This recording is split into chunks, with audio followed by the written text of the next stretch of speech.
سيداتي انساتي سادتي، اهلا بكم في تلفزيون عسيلي. النهارده هنتكلم عن حاجه حاسس كده ان كل الحلقات اللي فاتت كده بتؤدي اليها، عشان حاسس ان احنا هنلم كل اللي فات ده كده ونأستكه كده ونقفله عشان نتحرك في حته ثانيه. الموضوع بتاع النهارده هو عن، واحنا عمالين يعني نفكر في الذات المتصله بالروح، المتصله بربنا، وفي الايجو، في الانا المتصل بعقلك اللي الكل يعرفه هو اللي انت تعرفه، اللي انت شفته. عايزين نفتح العلبة بتاعت الرضا بالمقسوم. كلمة بنسمعها في الثقافة بتاعتنا كتير. يعني ايه نرضى بالمقسوم؟ ازاي وانا بتعرف على ان في حاجات انا عقلي اللي بيعملها، وممكن عقلي ده بسهولة شديدة يوديني بعيد عن الطريق اللي انا المفروض اصلا ابقى ماشي فيه. مش لازم اعرف اصلا عشان اعرف ارضى بالمقسوم اتاكد ان هو المقسوم لي عشان ارضى بيه، والا بسهوله جدا انا ممكن ارضى بما هو مش مقسوم ولا حاجه، ارضى بحاجه انا اللي سببتها لنفسي واعيش حياتي كلها تعيس بسببها، وانا فاكر نفسي بعمل حاجه كويسه جدا لنفسي ان انا برضى بالمقسوم او بستسلم لقدري او اي حاجه يعني من الحاجات اللي هي اصلا يعني تقولها كده تفتكرها حاجه كويسه. الانا بتاعك يقول لك ان دي حاجه كويسه وهي في الحقيقه حاجه ولا كويسه ولا اي حاجه. تعالوا الاول نعمل عمليه لغويه كده بتاعه ان احنا ايه، هنستعمل كلمه الرضا دي وكلمه التقبل، وهنفرق بينهم بان احنا هنقول ان مساله التقبل هي مساله، هو فعل. يعني انا لما بتقبل حاجه انا بعمل conscious effort، بعمل مجهود واعي عشان اتقبلها. انا بتقبل يعني انا اللي بتقبل، انا بروح للحاجة عشان اتقبلها، انا بكليم الحاجة دي، انا بعلق يافطة على الحاجة دي انها بتاعتي، انا بعرف ان انها بتاعتي، انا بمتلكها. والرضا هو الشيء المنتشر اللي انتوا بتتفرجوا عليه هنا في المجتمع بتاعنا ده، بتاع ان انت تبقى متنح مسنتح كده واي حاجه الحمد لله انا راضي، انا راضي يا عم، انا راضي يا عم، كله قدر ربنا كاتبه والحمد لله، وهو اصلا ممكن ما يكونش هو ربنا كاتب خالص اللي انت بيحصل لك ده، وانت السبب فيه، انت اللي عامله لنفسك. طيب تعالوا نرجع لمثال الاتوبيس، نبدا منه دلوقتي. الاتوبيس احنا اتفقنا ان الاتوبيس اهم حاجه في خط الاتوبيس، الناس ما شافوش الحلقه اللي فاتت، اهم حاجه في خط الاتوبيس هو مش المركبه بتاعت الاتوبيس ولا سواق الاتوبيس، اهم حاجه في خط الاتوبيس هو الاتوبيس، هو خط الاتوبيس نفسه، الخريطه بتاعت الاتوبيس، الخطه بتاعت الاتوبيس، المسار بتاع الاتوبيس اللي بيقول ان انت هتبدا من المحطه دي وهتعدي على المحطات دي وهتوصل للمحطه دي في وقت كذا. تخيل ان حضرتك واحنا عمالين نتكلم على الايجو بتاعك، الانا بتاعك اللي هو ممكن يخاف من حاجه فيزقك في الناحيه دي، ممكن يطمع في حاجه فيزقك في الناحيه دي، ممكن يداري حقيقتك عنك فيخبيها منك فيسيبك الناحيه دي. وتعالوا نروح نتخيل ان حضرتك وانت سايق الاتوبيس بتاعك ده اللي الخط بتاعه هو الخط بتاعك، هو المقسوم لك، هو ده المقسوم لك، خط الاتوبيس بتاعك هو المقسوم لك، هو ده اللي ربنا قسمه لك. بدليل ايه؟ بدليل ان اسبابه كلها موجوده، بدليل ان انت جيت في الدنيا في المكان ده، عند في البيت ده، للاب والام دول، للاخوات دول، دخلت المدرسه دي، بقيت عامل كده متاثرا ببيئتك، جيت عايش في مصر، جيت عايش في هولندا، جيت اتعلمت الحاجات دي وانت صغير، كل الحاجات دي حصلت اهي، دي حاجات كلها بره ايدك، بس دي حاجات كونتك، دي حاجات عملت الكائن ده بحلوه بمره، بحلاوته بوحشته، كويس؟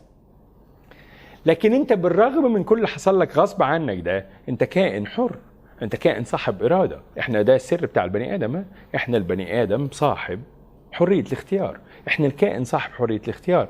حريه الاختيار معموله لك عشان تعمل بيها ايه بقى؟ لو انت كل الحاجات اللي كونت عقلك الباطن اللي احنا اتفقنا ان هو اللي بيحدد الانا بتاعك بيتحرك في انهي اتجاه وهكذا، هو اللي بيحدد انت بقيت عامل ازاي. لان هو عامل زي السفنجه عمال يشفط من اللي حواليه يشفط من حواليه، ما بيفكرش ما بيختارش ما بيعملش. لما تكبر بقى وتستوي كده ويستوي عودك وتكبر تبقى كبرت خلاص، بقيت كائن واعي، بقيت كائن ناضج، هتعمل ايه انت باللي فات ده؟ هتبقى نتيجه ليه وخلاص. طب حريه ارادتك انت عملت بيها ايه؟ ما ربنا خلقك اصلا بحريه اراده عشان تعمل بيها ايه؟ امال انت سايق الاتوبيس ازاي؟ سواق الاتوبيس احنا اتفقنا في الحلقه اللي فاتت انه ممكن جدا ما يمشيش في الخط بتاعه. انت وانت راكب الاتوبيس بتاعك ممكن ما تمشيش في الخط بتاعك، ممكن تقعد تخمس بالاتوبيس، ممكن تركن الاتوبيس وتنزل تقعد على القهوه، وممكن تركن الاتوبيس وتنزل تقعد تشتري حاجات، تعمل شوبينج. وبتشوفوا انتوا حواليكوا على فكره ومنكوا ناس بيعملوا كده. بيعملوا ايه؟ تبقى حاسس ان انت حياتك المفروض تتحرك في حته وانت خايف او مكسل او تعبان او حاسس انك ما تقدرش، تفضل واقف مكانك. الحكايه دي يعني مش لازم تبقى بالحده بتاعه ان حد مثلا يبقى بدل ما بيشتغل بيقعد على القهوه كل يوم، ولا حد قاعد يتفرج على التلفزيون كده واهله بيصرفوا عليه وبتاع وقاعد في الشغل بس مش عارف ايه، ولا لازم تبقى بالحده بتاعه اللي بيشتغل شغلانه مش بتاعته وقاعد فيها وعارف ان هو بتاع وبيصحى كل يوم الصبح بطنه مقلوبه عشان رايح الشغل، ولا اللي متجوز ست مش بتاعته، ولا اللي متجوزه راجل مش بتاعه. هنربط الامثله دي جدا في الاطار بتاع المقسوم ده. مين المقسوم؟ هو الراجل اللي انا متجوزاه ده مقسوم لي؟ هو الست اللي انا متجوزها دي مقسومه لي فعلا، ولا دي حاجه انا اللي قاسمها لي عشان نعرف نرضى ولا ما نرضاش؟ الحلقه دي عن كده، عن لازم نعرف هو ده مقسوم لي ولا ما مقسوم ليش عشان اعرف ارضى بيه ولا ما ارضاش بيه، اتقبله ولا غيره. واحنا بنذكر مثال الاتوبيس، غير ان انت ممكن تركن عشان بتاع عشان تعمل اي حاجه تانية، ممكن تعطل مسارك، انت كمان ممكن تمشي في طريق مش بتاعك. انت ممكن وانت سايق الاتوبيس بتاعك ده وده الخط بتاعك تروح عامل كده وماشي الناحيه التانية خالص، وممكن تمشي ورا، وممكن تمشي يمين، وممكن تمشي شمال، وممكن تمشي في حته قريبه من الحته اللي انت كنت هتوصل لها في خطك الاصلي. بس المهم ان انت ممكن تمشي في الخط بتاعك وممكن تبعد عنه باي درجه من الدرجات. لما نفتكر كل الكلام اللي احنا قلناه عن الايجو، عن الانا، عن عقلك، تخيلوا اذكى شخص في الدنيا خدته ورميته في مدينه ما يعرفهاش وقلت له انت هتشتغل سواق الاتوبيس ده من نمره 80، وشلت الخريطه وشلت الجي بي اس وخليته يمشي كده، اتفضل خمن الطريق بتاع الاتوبيس ده. هل ده مساله ممكنه؟ مستحيل. مهما كنت انت ذكي، مهما كنت عبقري، مستحيل مخك يقدر يخمن الطريق اللي انت المفروض تمشي فيه. هيخمنه منين؟ ما دي حاجه اصلا مش بتاعه ذكاء، دي حاجه مش شغله المخ، دي حاجه مش شغله العقل. هو ده بالظبط العلاقه بين كل ما هو مقسوم لروحك لذاتك في الدنيا دي عشان تيجي تعمل اللي انت جاي تعمله في الدنيا دي، وكل ما انت بتحشر نفسك فيه بعقلك اللي بيتدخل في حياتك واحيانا يقدر بسهولة جدا يعبث في قدرك نفسه ويغير مسارك، او حتى يقنعك انك تنزل من الاتوبيس بتاع قدرك نفسه ده وتقعد على القهوة، ولا تلف على البيوت تعمل مش عارف ايه، ولا تروح تعمل شوبينج بتاع شنط وجزم. دي المعضلة اللي تخص حكاية ان احنا بنحاول بالفطرة كده، ربنا خلقنا كده برضو، لان كل الناس بيحاولوا يعملوا كده هم صغيرين قبل ما يفهموا. كل الناس بيقعدوا يفكروا بعقلهم يشوف هو وانا اشتغل انهي شغلانة وانا ادخل انهي كلية. انتوا بتقعدوا الناس في ثانوية عامة بقى خلاص ثانوية عامة يقعدوا يفكر بمخه يشوف يدخل انهي كلية. عشان ايه بقى؟ ناصح قوي، عشان انا اشوف هو سوق اللي مش عارف ايه الشغل فيه ايه، فانا هدخل ايه اشتغل ايه. الحكايه دي مثلا حصلت في مصر بسهوله جدا، والناس قعدت تشتغل دكتور ومهندس كده خلاص. يعني الحكايه بقت بقى ايه، بقاش حد بيفكر اصلا، بقى الحكايه سهله جدا. لو انت دخلت تقدر تجيب مجموع كبير، تقدر تذاكر، تقدر تدخل طب هندسه، يبقى لو تقدر تدخل دي ادخل، لو ما تقدرش تدخل دي ادخل الثانيه، خلاص خلص الموضوع. هو الحكايه بسيطه لحد ما بقينا اصلا الموضوع بتاع الدكتور المهندس ده ما بقاش شغال، والناس شغاله برضو زي ما هم. ما بقاش شغال بمعنى انه ما بقاش الناس بتاخد منه الحاجه اللي عقلهم كان الاجيال اللي قبلهم متدربه على انهم بياخدوها من الشغلانه دي، ما بقتش بتيجي. ما بقاش في ولا البرستيج، ولا بقى في الفلوس، ولا بقى في البتاع، بقى بيطلع تربنتينهم وبياخدوا مش عارف 150 جنيه وبياخدوا مش عارف ايه، ونسبه صغيره منهم اللي عندهم عيادات، ونسبه صغيره منهم اللي بيكسبوا، وهكذا القصه اللي انتوا كلكم تعرفوها. طيب في الحاله دي حصل ايه؟ حصل ان العقل دخل يحاول يرسم مسار لحياتك. واحنا بنتكلم عن الحكايه دي في حلقات سابقه. انا شخصيا قلت لكم نظريتي عن انه انت لما تعمل كده ترتكب جريمه في حق نفسك. طب بدل ما ترتكب الجريمه دي في حق نفسك تعمل ايه؟ قلنا تروح للحاجه بس اللي انت بتحبها. انت المفروض تذاكر ايه؟ المفروض تدخل انهي كليه؟ تدخل الكليه اللي انت هتبقى مبسوط وانت بتتعلم الحاجه اللي انت بتتعلمها جوه. تشتغل في انهي شغلانه؟ في الشغلانه دي ولا في الشغلانه دي؟ في الشركه دي والشركه دي؟ مخك بيعمل حسابات بتاعت فلوس، يقول لك انا اشتغل في الشغلانه دي عشان ده الانا بتاعك، ها، عشان الشغلانه دي هتجيب لي 10000 جنيه. طب الشغلانه دي؟ لا الشغلانه دي هتجيب 7. بص واقف بيحسب ايه، وانت المفروض تبقى بتحسب حاجه ثانيه خالص.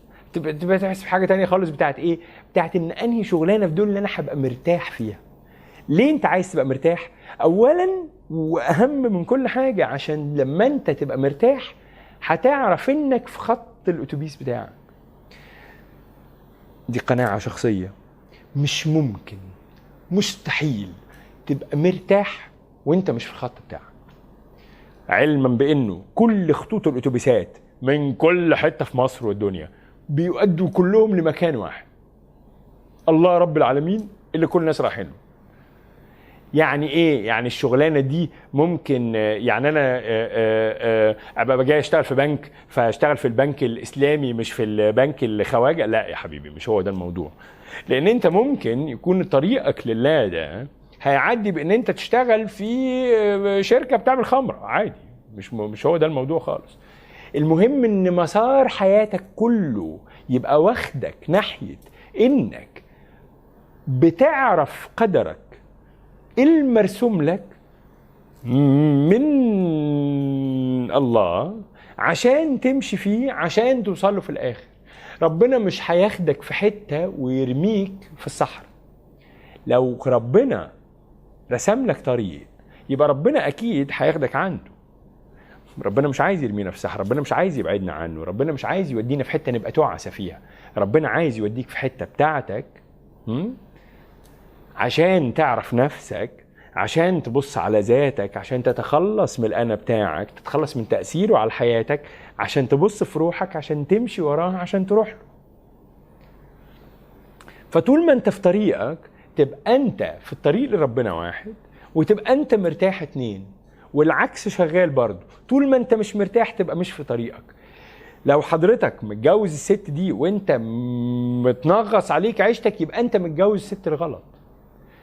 انت اتجوزتها بقى عشان عقلك حسبت بيه حسابات. الناس بنشوفهم هم بيتجوزوا بيعملوا نفس الغلطه بتاعت الشغل دي، تمسك بعقلك، ودي بقى باشمهندسه ست بقى ايه من اللي هي بقى صايعه قوي، وقاعده تفكر تظبط بالظبط. بص انا عايزه واحد بقى يكون ايه مش عارف ايه، وعنده بيت فين، ويكون كمان بقى ايه ما يقرفنيش، وما يكونش يعني يكون فرفوش كده وبتاع، ومش بقى ما بيغيرش ما بيعملش، عشان انا عندي اصحاب وبتاع احب اخرج واعمل. والست دي ممكن تلاقي الشخص ده فعلا، بل انها بتجذبه. يعني ممكن نبقى نتكلم على الحكايه بتاعت ازاي بنجذب الاشياء دي في حلقه تانية. وبتعيش وحياتها تبقى ماشيه كويسه، بس مش ممكن تبقى مرتاحه. برضه دي قناعتي الشخصيه من اللي شفته وبسمعه وهكذا. ليه مش ممكن تبقى مرتاحه؟ عشان اصلا الشيء ده هو اللي جابها هنا، مش هو ده اللي جابك هنا. يبقى مش ممكن يكون صح. مش ممكن الشيء ده يقدر يخمن الطريق. افتكروا دايما مثال بتاع سواق الاتوبيس، مستحيل. الدنيا مليانه متغيرات، في حاجات كتير جدا جدا جدا ممكن تحصل في كل ثانيه. تلاقي كتير ناس بياخدوا قرارات كده عشان انا مثلا انا مش هسافر، انا مش هعيش بره مصر مثلا. انا خلينا على اسافر ده.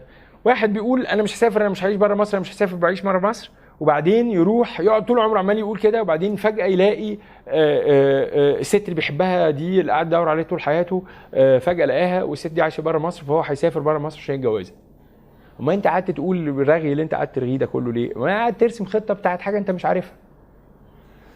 بدل كده عايزين ايه؟ كل اللي احنا عايزين نعمله طول الوقت هو ايه؟ كل اللي احنا عايزين نعمله طول الوقت ان احنا نقلل تأثير بتاع ده، ونقول له على فكرة متشكرين جدا لمجهود حضرتك بس انت مش عارف. امال البتاع ده ربنا مديهولنا ليه؟ ربنا مديهولنا عشان نتعلم السواقه. مش انت اللي سايق الاتوبيس بتاعك، مش انت اللي بتمشي بيه، مش انت اللي بتدور على الخط بيه، مش انت اللي بتمشي على الخريطه بيه. طب ما هو انت لازم تتعلم تسوق. هو ده العقل شغلته كده. العقل شغلته انك تروح بيه المدرسه وتروح الجامعه وتروح البتاع وتتعلم تتكلم مع الناس، وتتعلم تعمل علاقات اجتماعيه ويزيد ذكائك العاطفي ومش عارف. ده شغله عقلك. شغله عقلك انه يمكنك من الوصول، بس مش شغلته انه هو يقول لك على محطه الوصول. عقلك غير قادر على تخمين محطات اللي هتعدي عليها، وطبعا غير قادر على ان هو يوديك على عند الحته اللي انت اصلا رايح. لازم نفتكر في وسط الفيلم اللي احنا عمالين نتفرج عليه ده ان انت ده مش جهاز اوتوماتيكي، انت مش راكب جهاز في الملاهي، انت راكب اتوبيس انت سايقه بحريه الاراده اللي عندك. يعني مفيش حاجه، يعني انت لو انا قعدت على الكرسي ده كده وفضلت قاعد انا بقى همشي في طريق القدري، لا مش هتمشي في طريق القدري كده، تقعد في شقتك على الكرسي البرتقاني عادي جدا، مش هيحصل لك اي حاجه ولا هتروح في اي حته.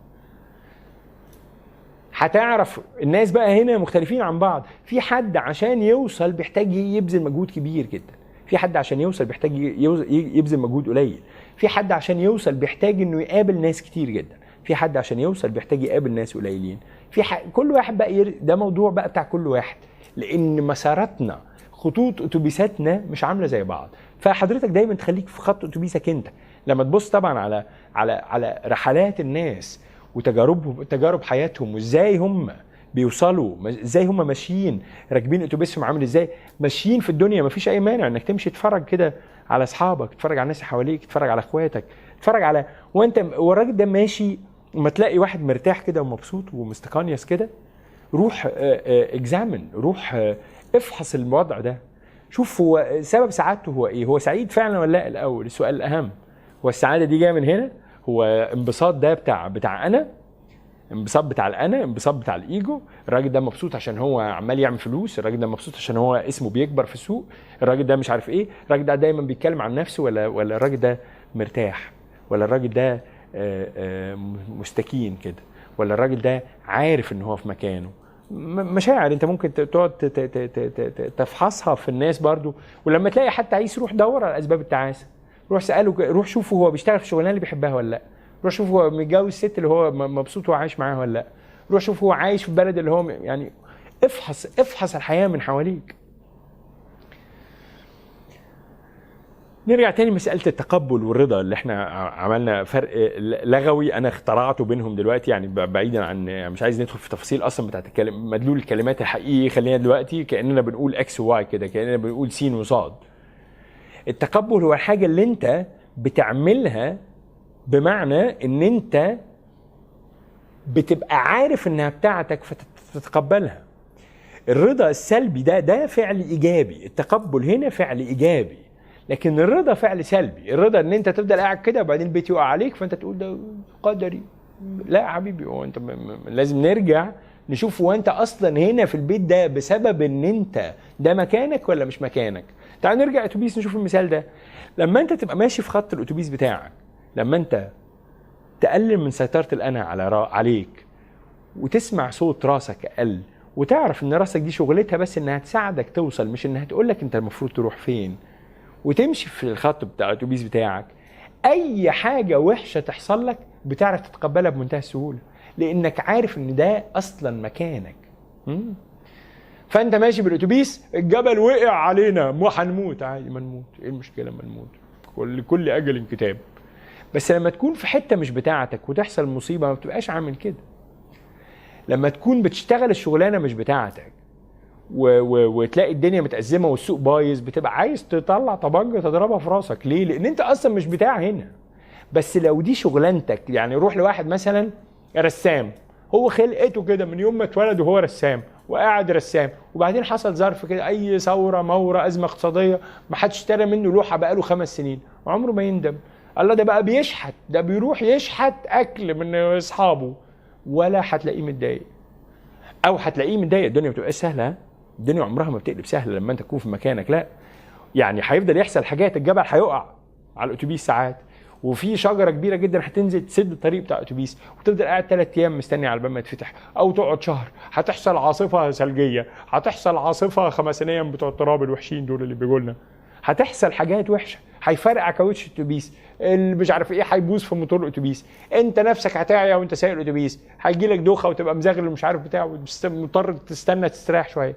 كل الحاجات دي لما تحصل هتتقبلها بمنتهى السهوله. ليه؟ عشان دي بتاعتك، انت عارف انها بتاعتك. عارف منين؟ عارف عشان روحك انت بتسألها كل يوم، هو انت في مكانك؟ ده المكان اللي انت المفروض تبقى موجود فيه؟ دي الشغلانه اللي المفروض تبقى بتشتغلها اللي بتروحها كل يوم؟ دي الست اللي انت المفروض تبقى متجوزها بتنام جنبها كل يوم؟ ده الراجل اللي انت المفروض تبقى متجوزاه مش عارف ايه؟ ده ايوه هو ده. يبقى خلاص اللي يحصل ده بتاعي، انا بتقبله. انا الكائن صاحب الاراده الحره اللي ركبت اتوبيسي، اللي سكت البتاع ده، اللي عرفت طريقي وماشي فيه. انا راضي بكل اللي يحصل، انا متقبل كل اللي يحصل. شخص تاني حتى اللي مش ماشي في طريقه بقى، ايا كان درجه البعد عن الطريق، احنا قلنا الطريق ده ممكن يبقى يعني ماشي قريب، لكن ممكن يبقى عامل كده.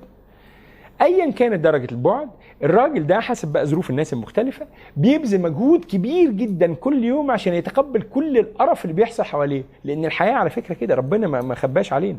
ربنا قال كده: لقد خلقنا الانسان في كبد. هو البتاعه دي هي كده، دي دنيا متعبه. لما نروح الجنه ان شاء الله هنبقى نتبسط هناك. هنا احنا جايين نتعب. جايين نتعب عشان ايه؟ جايين نتعب عشان نلم الحاجات؟ جايين نتعب عشان نمشي ورا الانا في طريق مش بتاعنا؟ ولا جايين نتعب عشان نسكت الانا، نعرف الطريق بتاعنا، نمشي فيه، نبقى مرتاحين ونبقى في مكاننا؟ لما انت تبقى مش في مكانك، لما تبقى راكب اصلا اتوبيس مش بتاعك، في ناس بتركب اتوبيسات مش بتاعتها، حتى مش هي اللي بتسوق، اللي اهله بياخدوا له قرارات مش عارف ايه، اللي امه بتجوزه مش عارف مين عشان لازم فلوس العيله ما تروحش فين، اللي ابوه بيشغله في المصنع بتاعه بالغصب عشان ده مش عارف ايه، وهو اصلا يبقى بتاع كمانجا وابوه يشغله في مصنع ادويه عشان ده البيزنس بتاع العيله هيروح فين. كل الناس دول ناس تانية بتسوق لهم اتوبيسات حياتهم بالكامل. مع فرض ان انت كائن حر سايق اتوبيسك، لو انت مش ماشي في الطريق بتاعك تفضل كل يوم تبذل مجهود خارق عشان بس تتقبل، عشان ترضى. الرضا بالمقسوم ده بقى عملية صعبة جدا، لان هو مش مقسوم لك اساسا. انت عمال ترضى بحاجة مش بتاعتك، عمال تبلع حاجة مش بتاعتك، عمال تجيب دايرة عمال تدخلها بتاع سلندر، يعني شيء يعني مدور بتدخله في بتاع مربع بتدخله في شيء مدور، كل يوم تقعد تحشره وتحط عليه زيت كل يوم. ايه المشكلة في الحكاية دي؟ المشكلة ان انت مش جاي الدنيا عشان تعمل كده. عارفين العملية اللي انا لسه بكلمكم عنها دي؟ ان انت عايز تقعد تتفرج، ايه ده، هو الناس دي بتعمل ايه، هو الراجل ده بقى سعيد ازاي، هو انا ناقصني ايه، هو انا بدور على ايه، هو انا اللي بدور عليه ده جاي لي من مخي ولا جاي لي من روحي، جاي لي من ذاتي؟ هو ربنا هيبقى، هو انا بقرب من ربنا اكتر لما بروح هنا ولا بروح، هو انا بعرفه اكتر وانا في التجربه دي ولا في التجربه دي؟ هو انا هتسال نفسك الاسئله دي ازاي وانت ماشي تعبان كل يوم عمال تزيد في حياتك وتعمل وتعصر عليها ليمون وتعصر عليها زيت عشان تعرف؟ مش هتعرف. ومن اجل ذلك طريقك لما تعرفه وتمشي فيه وتعرف انه بتاعك وترتاح له، وكل هموم الدنيا وكل مشاكلها وكل مصايبها اللي هتحصل تتقبلها بصدر رحب جدا، لانك عارف ان دي بتاعتك. زي كده ما ربنا يعافي كل عيالنا يا رب، وعيال كل الناس اللي في الدنيا. زي كده مش ممكن اب وام يكرهوا ابنهم عشان عنده مشكله. ابن عنده مثلا مشكله صحيه، عنده مشكله عقليه، عنده مشكله نفسيه، مش ممكن تكرهه، مش ممكن يرميه. طبعا في ناس ممكن تبقى مرضى لدرجه ان هم يعملوا كده، بس ده مش الطبيعي. الطبيعي ان كل واحد عياله بتوعه بيفضلوا بتوعه. ليه؟ لانه عارف انه بتاعه. انا مخلفه على فكره، الدي ان ايه بتاعنا بتاعي نازل فيه، هو بتاعي خلاص، بتاعي، مفيش حاجه ممكن تخليه يبقى مش بتاعي. هو دي العلاقه اللي بتربطك بخط الاتوبيس بتاعك. لو انت ماشي فيه، لو عرفته وعرفت ان ده خطك، عرفت ان ده طريقك، عرفت ان ده مصيرك، وتروح بقى واعمل التست ده لو سمحت، اعمل التجربه دي. بص في كل الناس اللي حواليك، كل الناس اللي تعرفهم، دور على المرتاح ده، حاول تخمن مين اللي مرتاح، مين اللي في مكانه، مين اللي مترستق كده، مين اللي ما بيهموش، وهتلاقي ان كل دول زي بعض. يعني اللي مترستق في مكانه، اللي ماشي في طريقه، اللي عارف نفسه، اللي عارف هو بيشتغل كده ليه، اللي عارف هو متجوز الناس دي ليه، كل دول هو نفسه اللي بيتقبل بسهولة، هو نفسه اللي ما بيقعدش يحشر في الحاجات، هو نفسه اللي ما بيعصرش على نفسه زيت وليمون كل يوم عشان يعرف يعيش، هو نفسه اللي عايش بسلاسة، لأن ده الأتوبيس بتاعه. حتى لو كانت الاختبارات بتاعته والمحن بتاعته والأزمات اللي بتحصل في الدنيا، لأن الدنيا كلها أزمات، هي خلقتها كده، حتى لو كانت أكبر من الناس التانيين.